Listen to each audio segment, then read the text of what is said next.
हरे कृष्ण, जय श्री हरि, जय माता दी। दोस्तों, आप सभी को पौष पूर्णिमा की हार्दिक शुभकामनाएं। आज पौष पूर्णिमा के शुभ अवसर पर चलिए सुनते हैं पौष पूर्णिमा व्रत कथा और इसके महत्व के बारे में जानते हैं। तो प्रेम से बोलिए लक्ष्मी नारायण की जय। जय श्री हरि, जय माता लक्ष्मी। प्रिय श्रोताओं, हिंदू पंचांग के अनुसार पौष मास की शुक्ल पक्ष की पूर्णिमा तिथि को पौष पूर्णिमा कहा जाता है, जिसे कई जगहों पे शाकंभरी पूर्णिमा के नाम से भी जाना जाता है। इस दिन चंद्रमा अपने पूर्ण स्वरूप में रहता है। इस दिन पूर्णिमा व्रत रखा जाता है और इसके साथ ही इस दिन पवित्र नदियों में स्नान करके दान करने का विशेष महत्व होता है। खास तौर से इस दिन काशी, प्रयागराज और हरिद्वार में गंगा स्नान किया जाता है। माना जाता है कि ऐसा करने से पापों से मुक्ति मिल जाती है और मनुष्य को पुण्य फल की प्राप्ति होती है। हर माह में आने वाली पूर्णिमा को भक्तगण उत्साह और श्रद्धा के साथ मनाते हैं। इस दिन सत्यनारायण व्रत कथा का पाठ किया जाता है और इसके साथ ही पूर्णिमा व्रत की जाती है और चंद्रोदय होने पर चंद्रदेव को अर्घ्य देके व्रत पूरा किया जाता है। और इसी दिन से माघ स्नान भी प्रारंभ हो जाता है। माघ मास और पौष मास की पूर्णिमा बेहद ही खास होती है, क्योंकि यह आध्यात्मिक ऊर्जा, समृद्धि और मनोकामना पूर्ति से जुड़ी हुई है। इस दिन काशी, प्रयाग और हरिद्वार में शाही स्नान किया जाता है। इस दिन सूर्य देव को अर्घ्य देने का विशेष महत्व बताया गया है।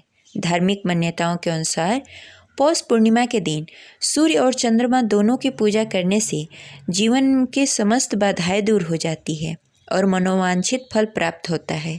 पूर्णिमा के दिन अगर आप जाकर पवित्र नदियों में स्नान न कर सके तो घर के जल में गंगा जल डालकर स्नान अवश्य करना चाहिए और सूर्य देव को अर्घ्य देकर दानी पुण्य जैसे कार्य करना चाहिए। इस दिन ज़्यादा से ज़्यादा पूजा आराधना करना चाहिए, मंत्र जाप करना चाहिए और गरीब जरूरतमंद लोगों को अन्न दान, वस्त्र दान करना चाहिए। इसके साथ ही पूर्णिमा के दिन पूर्णिमा व्रत कथा का पाठ अवश्य ही करना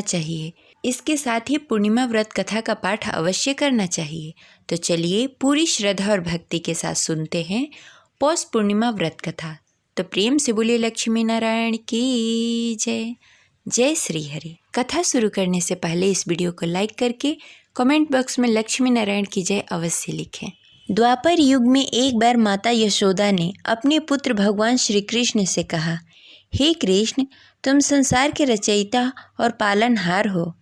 आज मुझे कोई ऐसा उपाय बताओ जिसे करने से स्त्रियों को सौभाग्य की प्राप्ति हो, साथ ही उसकी सभी मनोकामनाएं पूर्ण हो जाए।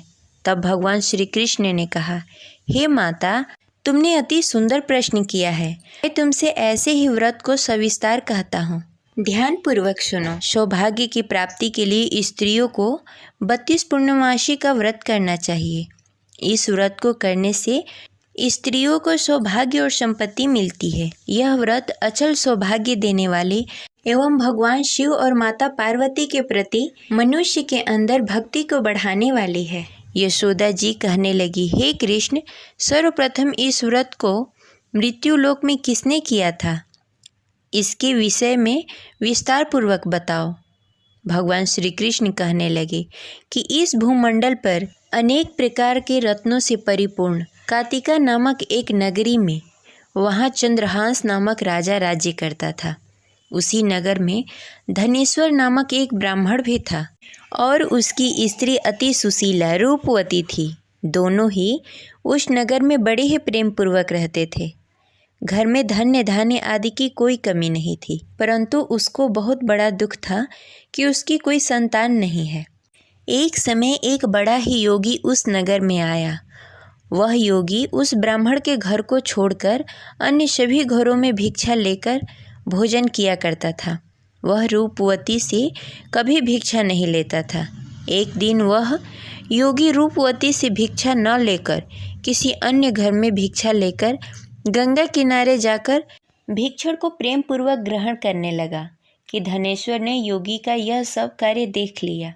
अपनी भिक्षा के अनादर से दुखी होकर धनेश्वर ने योगी से बोला, हे महात्मा, आप सब घरों में भिक्षा लेते हैं, परंतु आप मेरे घर में कभी भिक्षा नहीं लेते। इसका क्या कारण है? योगी ने कहा, निसंतान के घर से भिक्षा लेकर पतितों के अन्न से तुल्य होती है, और जो पतितों का अन्न खाता है वह भी पतितों हो जाता है।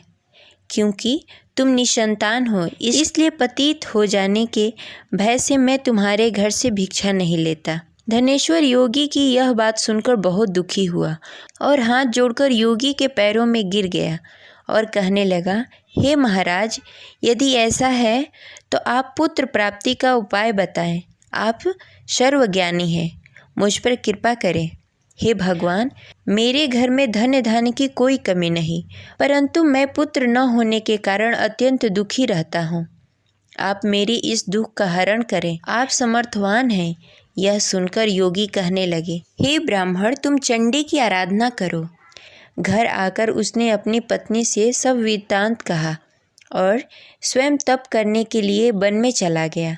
वन में जाकर उसने चंडी की उपासना की और उपवास किए। चंडी ने 16वें दिन उसको स्वप्न में दर्शन दिया और कहा, हे धनेश्वर, जा, तेरे घर में पुत्र होगा, परंतु वह 16 वर्ष की आयु में मृत्यु को प्राप्त हो जाएगा।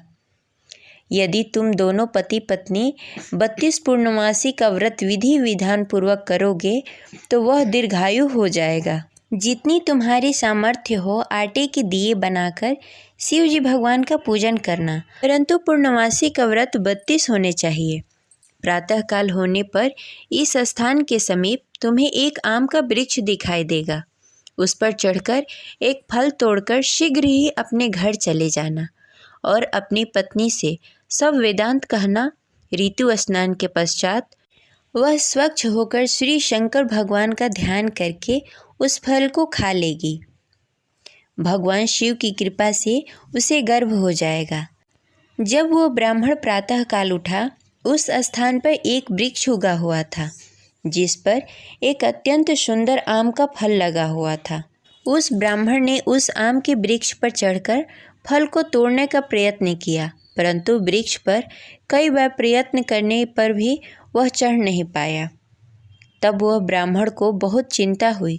तब विघ्न विनाशक श्री गणेश भगवान की वंदना करने लगा। हे दयानिधि, अपने भक्तों को विघ्नों का नाश करके उसके मंगल कार्य को करने वाले, दुखों का नाश करने वाले, रिद्धि सिद्धि प्रदान करने वाले, आप मुझ पर कृपा करके इतना बल दें कि मैं अपने मनोरथ को पूरा कर सकूं। इस प्रकार गणेश जी की प्रार्थना करने पर उसकी कृपा से धनेश्वर वृक्ष पर चढ़ गया और उसने सुंदर आम का फल तोड़ लिया। और धनेश्वर ने सोचा, जो वरदान से फल मिला था वो यही है और कोई फल दिखाई नहीं दे रहा। उस धनेश्वर ब्राह्मण ने जल्दी से घर जाकर अपनी पत्नी को वह फल दे दिया और उसकी पत्नी ने अपने पति के कहे अनुसार उस फल को खा लिया और गर्भवती हो गई। देवी जी की असीम कृपा से उसे एक अत्यंत सुंदर पुत्र प्राप्त हुआ, जिसका नाम उन्होंने देवीदास रखा। माता पिता के हर्ष और शोक के साथ वह बालक शुक्ल पक्ष की चंद्रमा के भांति अपने पिता के घर में बड़ा होने लगा। वह बालक अति सुंदर, विद्वान और बहुत ही पढ़ने में निपुण हो गया। दुर्गा जी के आज्ञानुसार उसको 32 पूर्णमासी का व्रत रखना आरंभ कर दिया, जिससे उसका पुत्र बड़ी आयु वाला हो जाए। 16वां साल लगते ही देवीदास के माता पिता को बड़ी ही चिंता हो गई कि उसके पुत्र की इस वर्ष मृत्यु न हो जाए। इसलिए उन्होंने अपने मन में विचार किया कि यदि यह दुर्घटना उसके सामने हो गई तो वो कैसे सहन कर पाएंगे। इसलिए उन्होंने देवीदास के मामा को बुलाया और कहा, हमारी एक बहुत बड़ी इच्छा है कि देवीदास 1 साल के लिए काशी में जाकर विद्या अध्ययन करे और उसको अकेला भी नहीं छोड़ना चाहिए, इसलिए साथ में तुम चले जाओ और 1 वर्ष के पश्चात उसको वापस लेकर आना।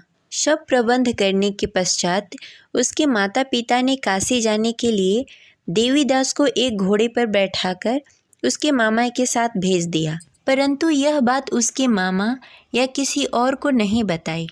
धनेश्वर तथा उसकी पत्नी ने अपने पुत्र के मंगल कामना तथा दीर्घायु के लिए भगवती दुर्गा की आराधना करना शुरू कर दिया। पूर्णमासी का व्रत करना आरंभ कर दिया। इस प्रकार बराबर 32 पूर्णमासी व्रत किया। उन्होंने पूरी श्रद्धा और भक्ति के साथ पूरा व्रत कर लिया। कुछ समय पश्चात एक दिन वह मामा और भांजा रात बिताने के लिए किसी गांव में ठहरे हुए थे। उस दिन उस नगर में ब्राह्मण के अत्यंत सुंदर, सुशील और रूपवती कन्या का विवाह होने वाला था। जिस धर्मशाला के अंदर वर और उसके बाराती ठहरे हुए थे, उसी धर्मशाला के अंदर देवीदास और उसके मामा भी ठहरे हुए थे। उधर कन्या को तेल आदि चढ़ने के बाद जब लग्न का समय आया तो वर की तबीयत खराब हो गई।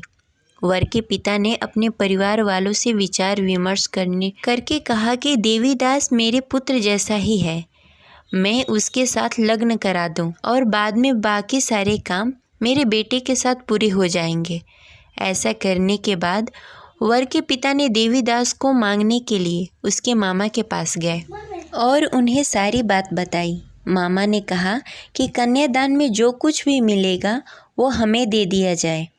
वर के पिता ने बात स्वीकार कर ली। इसके बाद देवीदास का विवाह कन्या के साथ संपन्न हो गया। इसके बाद वह अपने पत्नी के साथ भोजन न कर सका और मन में विचार करने लगा, न जाने यह किसकी पत्नी होगी। यह सोचकर उसकी आंखों से आंसू आ गए।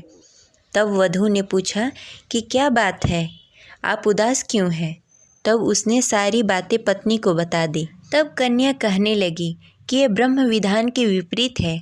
आप मेरे पति हैं, मैं आपकी पत्नी रहूंगी, किसी अन्य की कभी नहीं हो सकती। तब देवीदास ने कहा, ऐसा मत करिए, क्योंकि मेरी आयु कम है, मेरे बाद आपका क्या होगा। लेकिन उसकी पत्नी नहीं मानी और बोली, स्वामी आप भोजन करिए। दोनों रात में सोने के लिए चले गए। सुबह देवीदास ने पत्नी को 4 नगों से जड़ी एक अंगूठी दी और एक रुमाल दिया और बोला, हे प्रिय, इसे ले लो, संकेत समझकर स्थिर चित्त हो जाओ। मेरे मरण जीवन के जानने के लिए एक पुष्प वाटिका बना लो, उसमें सुगंधित पुष्पों को उगा लो, उसमें प्रतिदिन जल देना और खेलते कूदते रहना। जिस समय और जिस दिन मेरा प्राण प्राणांत होगा उस दिन यह पुष्प सूख जाएंगे। जब यह फिर से हरे हो जाएं तो जान लेना मैं जीवित हूँ। यह समझाकर वह वहाँ से चला गया। इसके बाद जब वर और बाराती मंडप में आए तो कन्या ने उसे देखकर कहा कि ये मेरा पति नहीं है, मेरे पति वह हैं जिनके साथ मेरा रात में विवाह हुआ था। इसके साथ मेरा विवाह नहीं हुआ। अगर यह वही है तो यह बताए कि मैंने इसको क्या दिया, साथ ही कन्यादान के समय आभूषण मिले उसे दिखाए।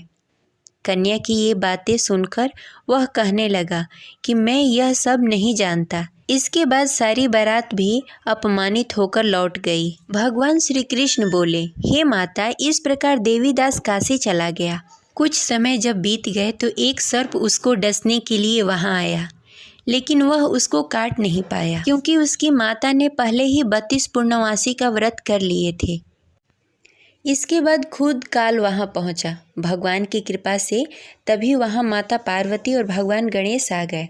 देवीदास की मूर्छित दशा को देखकर माता पार्वती ने भगवान शिव से प्रार्थना की कि हे महाराज, इस बालक की माता ने पहले ही 32 पूर्णमासी का व्रत कर लिया है, आप इसको प्राण दान दें।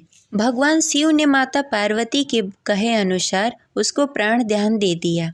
उधर उसकी पत्नी उसके काल की प्रतीक्षा कर रही थी।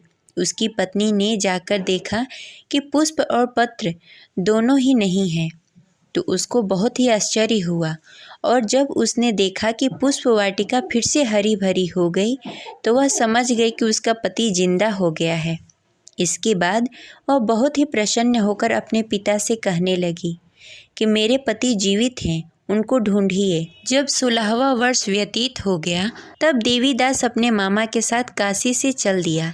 इधर उसके पत्नी के परिवार वाले उसे ढूंढने के लिए जा रहे थे कि उन्होंने देखा कि देवीदास और उसका मामा उधर ही आ रहे थे। उसको देखकर उसके ससुराल वाले बहुत ही प्रसन्न हुए और उसे घर लेकर आए। वहाँ सारा नगर इकट्ठा हो गया और कन्या ने भी उसे पहचान लिया। देवीदास ने इसके बाद अपनी पत्नी और मामा को लेकर वहाँ से चल दिया। उसके ससुराल वालों ने भी उसे बहुत सारा धन और दहेज देकर विदा किया। जब वह घर के लिए चल रहा था तो उसके माता पिता को लोगों ने खबर दे दी कि तुम्हारा पुत्र देवीदास और उसकी पत्नी और उसके मामा आ रहे हैं। ऐसा समाचार सुनकर पहले तो उन्हें विश्वास नहीं हुआ, लेकिन जब देवीदास आकर अपने माता पिता का पैर छुआ तो देवीदास के माता पिता ने उसका माथा चूम लिया और दोनों को अपने सीने से लगा लिया। दोनों की आने की खुशी में धनेश्वर ने बहुत सारा धन ब्राह्मणों को दान में दिया और हंसी खुशी रहने लगे। भगवान श्री कृष्ण कहने लगे कि इस तरह धनेश्वर ने 32 पूर्णिमा का व्रत रखकर पुत्र प्राप्त किए। जो भी स्त्री इस व्रत को करती है वह जन्म जन्मांतर तक वैध का दुख नहीं भोगती और सदैव सौभाग्यवती रहती है। यह मेरा वचन है। यह व्रत संतान देने वाला और सभी मनोकामनाएं पूर्ण करने वाला है। ये रही आज की कथा। आशा करते हैं आपको अच्छी लगी होगी। तो इस वीडियो को लाइक करें और ज़्यादा से ज़्यादा लोगों को शेयर करें। मिलते हैं अगले वीडियो में। तब तक के लिए हरे कृष्ण, जय श्री हरि।